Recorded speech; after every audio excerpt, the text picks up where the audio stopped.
Welcome, my friends. Gather around, settle in, and let your mind travel back in time. We are going to a place of gold and blood, of silk and shadows. We are stepping into an ancient world where emperors ruled like gods, and a single whisper in the dark could change the fate of an entire empire. But before we step into the grand halls of the Imperial Palace, let me share a quick message with you. If you want the full continuation of these stories, more uncensored 18+ Ancient BL content, extended scenes, and unlimited royal forbidden romance, you can join us on Patreon at SpicyAncientBL. YouTube does not allow us to show or monetize everything freely here, so the deeper, the darker, and the more intense versions are waiting for you there. You can find the link in the description and the pinned comment. Now, take a deep breath. Close your eyes for just a second, and listen to the sound of rain hitting the curved clay tiles of the Imperial rooftops. Our story begins not with a kiss, but with a sword. Imagine the great throne room of the Great Wei Empire. It is massive, terrifyingly empty, supported by towering pillars of black jade carved with golden dragons. The air is thick with the scent of expensive sandalwood incense, but beneath that rich perfume, there is the faint, metallic scent of blood. The kingdom of Yan has just fallen. Kneeling on the cold, unforgiving floor of the throne room is Prince Jian. He is 22 years old, a proud, fierce warrior who, just a month ago, was commanding armies on the northern borders. Now, his armor is stripped away. He is dressed in the plain, rough white robes of a prisoner. His hands are bound tightly behind his back with heavy iron chains. His dark hair is tangled, falling over his eyes, but it cannot hide the burning, untamed fury in his gaze. He does not bow his head. Even on his knees, surrounded by enemy guards with spears pointed at his throat, Prince Jian looks like a wolf caught in a cage. He refuses to break, and sitting high above him, resting carelessly on the golden throne, is Emperor Shen Ye. Shen Ye is 26. He is known across the continent as the Ghost Emperor. He earned his throne not by birthright, but by carving his way through his own treacherous brothers. He is devastatingly handsome, but his beauty is sharp, like a blade hidden in the snow. His eyes are cold, dark, and completely unreadable. He wears robes of deep crimson and black, silk pooling around his boots. For a long time, the throne room is completely silent. The only sound is the rain outside and the heavy, ragged breathing of the defeated prince. Shen Ye leans his chin on his hand. He looks down at Jian. His eyes trace the sharp line of Jian's jaw, the dirt on his pale skin, the defiant fire in his eyes. The imperial ministers, standing in neat rows along the walls, are murmuring, "Your Majesty." The Prime Minister steps forward, bowing low. "This is the last royal bloodline of Yan. He is dangerous. We must execute him immediately to prevent any future rebellion." Jian's jaw tightens. He is ready to die. He has prepared his heart for the executioner's blade. He looks directly into the Emperor's eyes, practically daring him to give the order. "Do it," his eyes say. "Kill me." But Emperor Shen Ye does not move. He simply stares. And then, a slow, dark, almost imperceptible smirk curves the corner of his lips. "Execute him." Shen Ye's voice echoes through the massive hall. It is deep, smooth, and sends a shiver down the spine of everyone listening. Why would I destroy such a beautiful, sharp thing? That seems like a terrible waste. The ministers freeze. Jian frowns, confusion mixing with his anger. Shen Ye slowly stands up from the throne. You can hear the soft swish of his silk robes as he steps down the grand staircase, step by slow step, until he is standing right in front of Jian. The power radiating from him is suffocating. He reaches out. With one gloved finger, Shen Ye tilts Jian's chin up, forcing the captive prince to look at him. Jian flinches, trying to pull his face away, but the guards press their spears closer to his neck. "Prince Jian of Yan," Shen Ye murmurs, his voice dropping so low it feels incredibly intimate, meant only for Jian's ears. "You are too proud. I think I will keep you." "I would rather die," Jian spits out, his voice hoarse. "I know," Shen Ye whispers back. "That is exactly why you will live." Shen Ye straightens up and looks at his guards. "Take off his chains. Strip him of his royal title. From this night forward, he is no longer a prince. He is my personal knight attendant. He will serve my tea, he will light my incense, and he will sleep on the floor at the foot of my bed." The entire court gasps. It is the ultimate humiliation. A fierce warrior prince, reduced to a common servant, forced to wait on the man who destroyed his home. Jian's eyes wide in pure shock, and then pure rage. "You bastard!" he roars, struggling against the guards. "Kill me, Shen Ye, kill me." But the emperor just turns his back, his dark red robes sweeping across the floor, and walks away.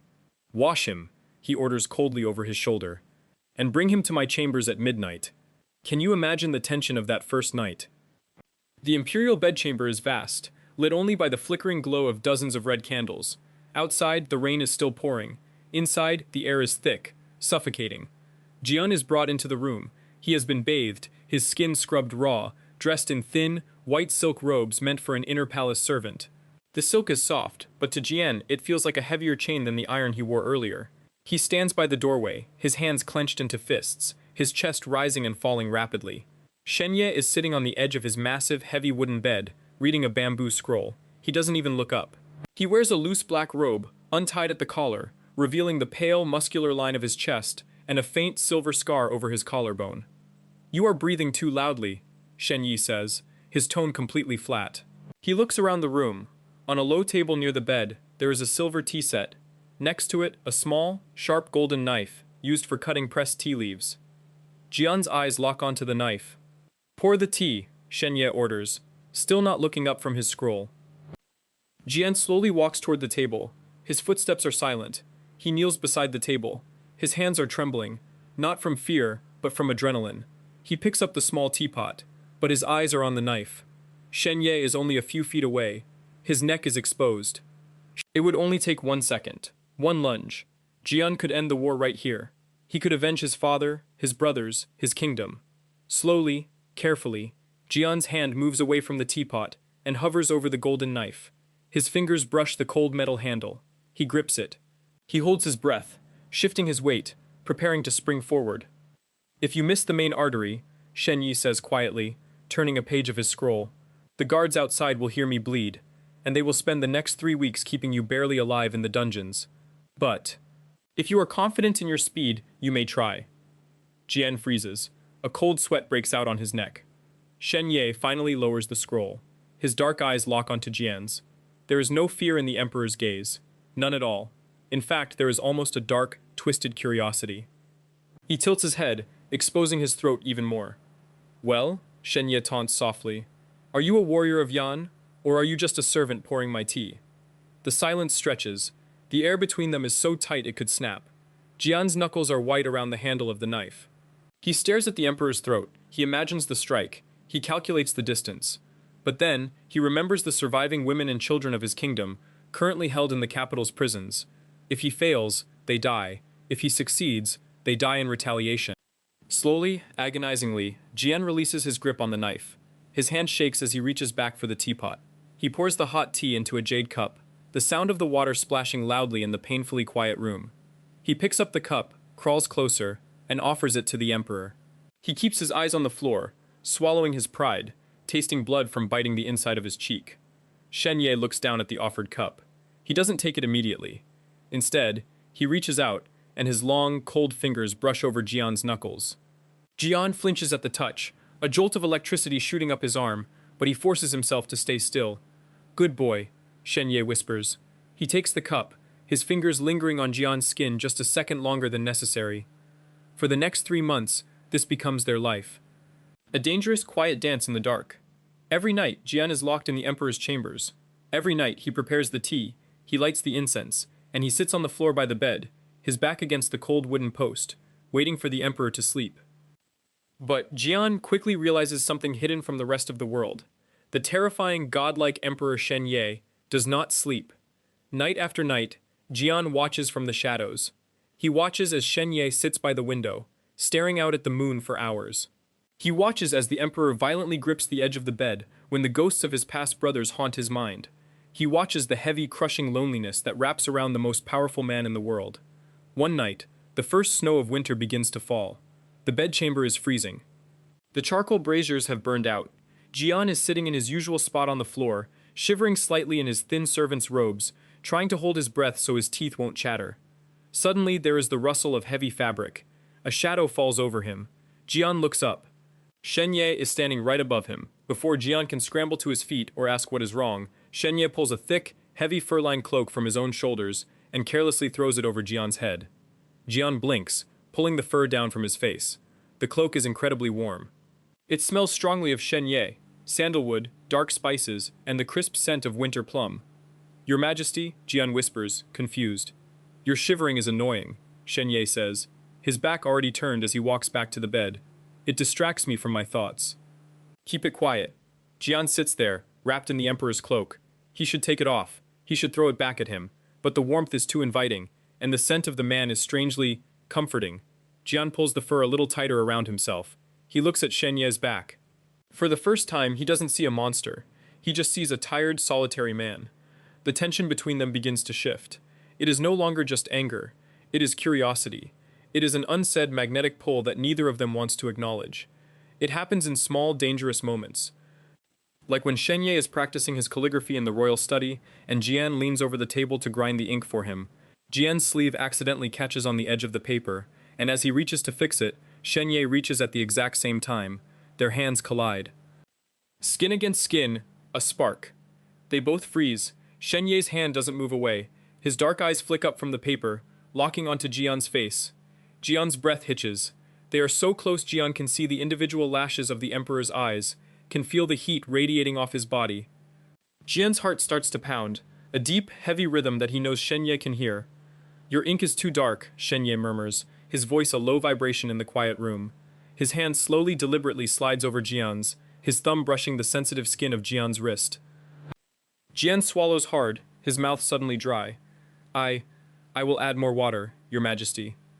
No, Shen Ye whispers, his gaze dropping to Jian's lips for a split second before returning to his eyes. Leave it as it is. Jian quickly pulls his hand away, his chest heaving, his face burning. He steps back into the shadows, his mind spinning. What is happening to him? Why does his skin tingle where the emperor touched him?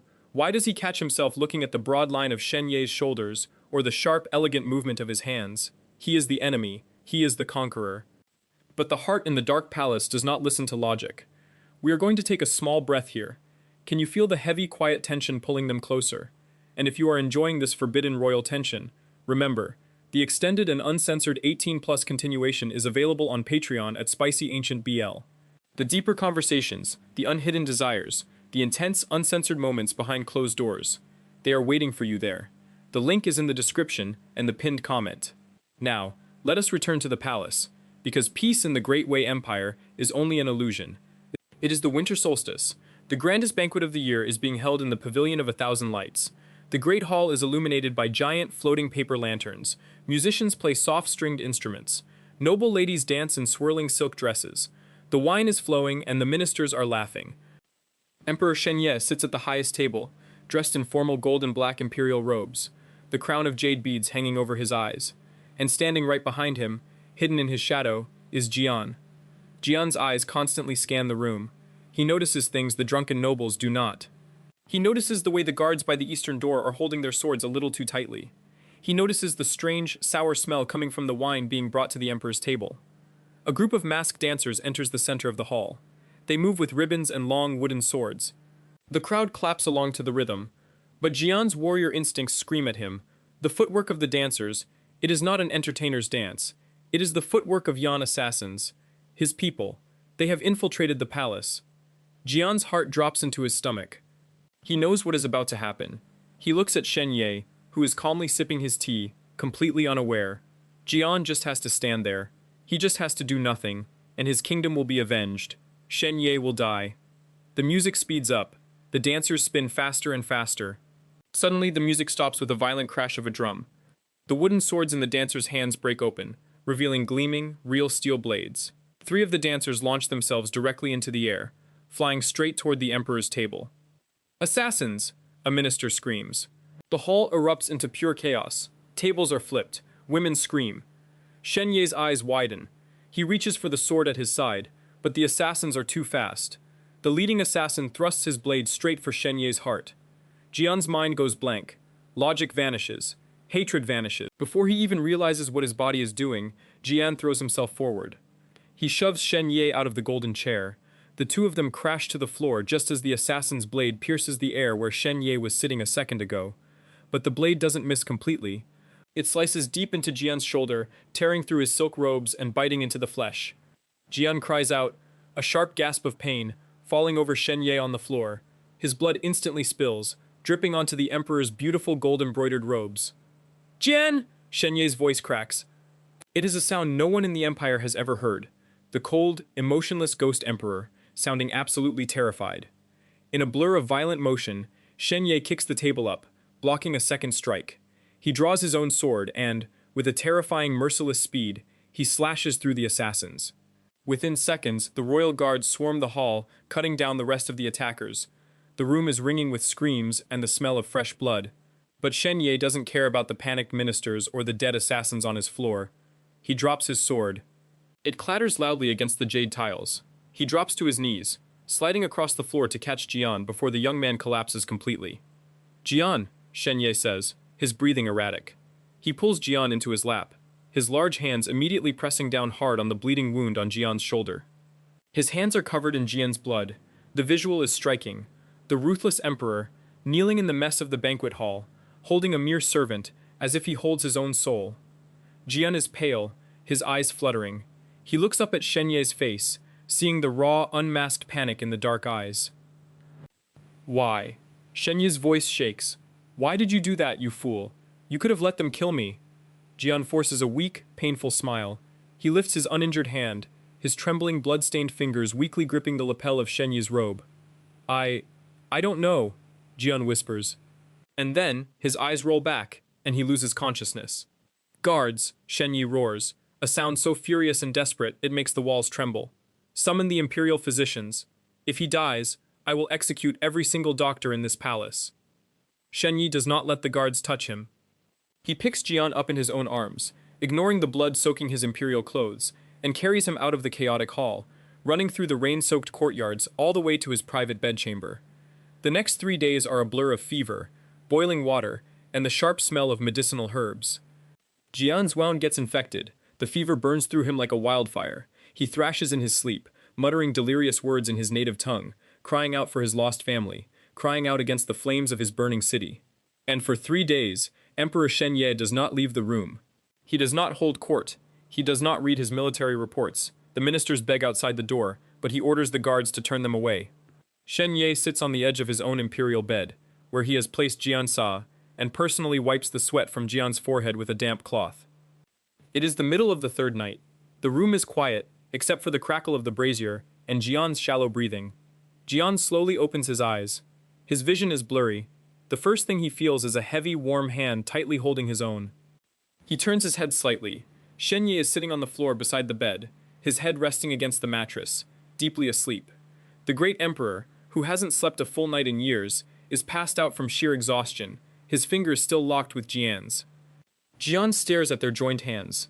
The power imbalance, the hatred, the war between their kingdoms, it all feels like a distant dream in this quiet, candlelit room.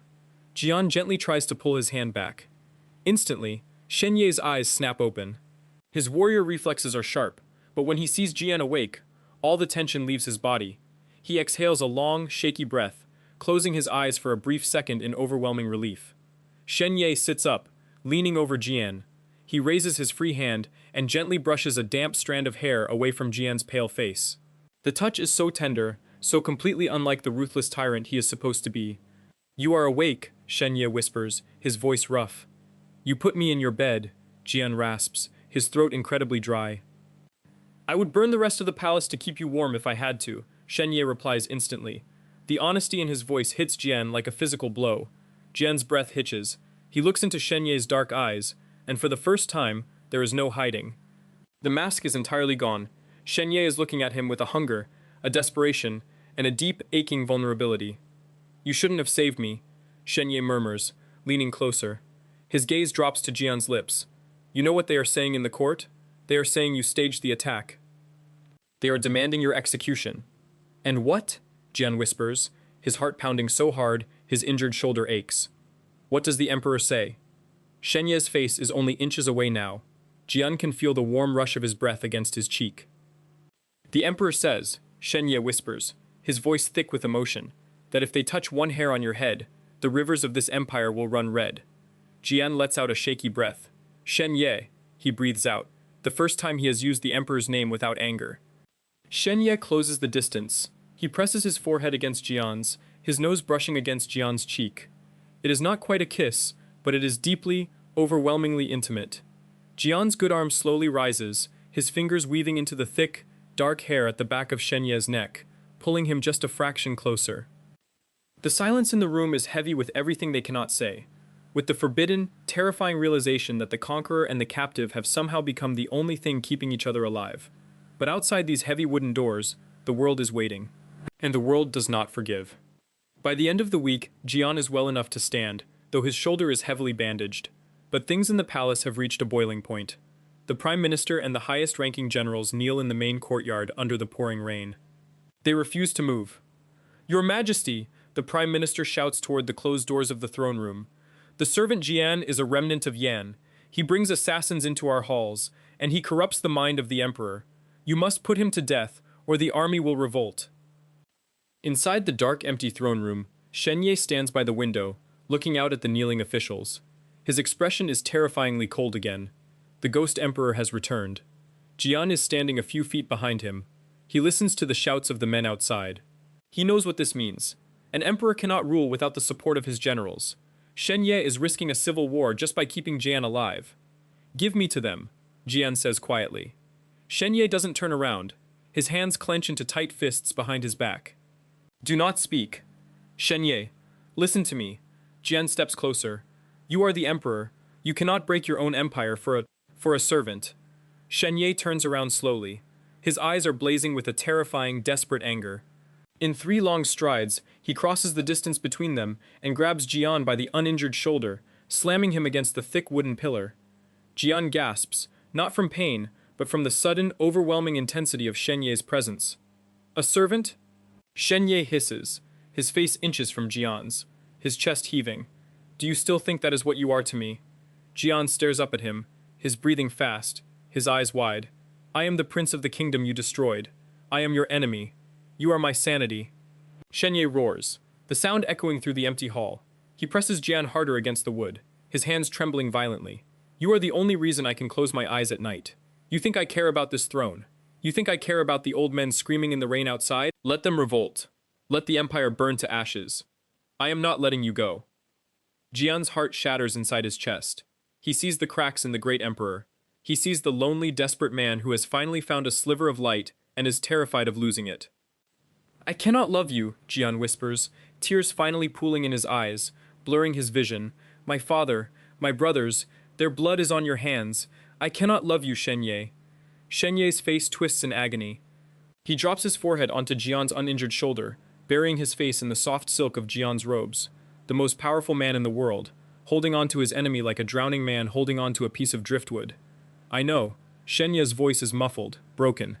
"I know. Just stay, hate me, plot against me, hold a knife to my throat every night. But just stay."